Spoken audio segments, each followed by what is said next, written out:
Den kramen från Henrik Eriksson på Bebic.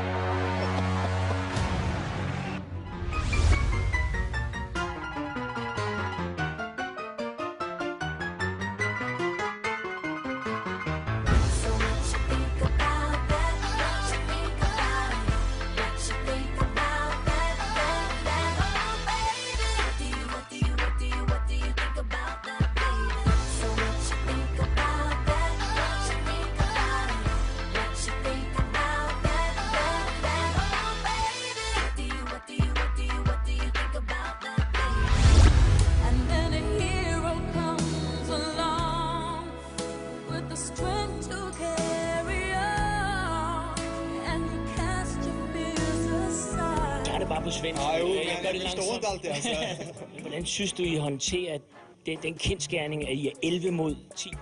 Og det forstår jeg ikke, altså. Hvordan har jeg ret i, at I virker utrolig trætte til sidst i kampen? Og det forstår jeg ikke. Hvordan skal I gribe den anden kampen næste uge, næste vecka? Ja, jeg känner fattar. Taktisk, hvordan skal I gøre for at... Okay, held og lykke. Ja, tak så mycket. Ja, sorry. Webber rätt in i baken och det där är en exakt likadan smäll som Josef Kral gjorde tidigare. Vilken kropp!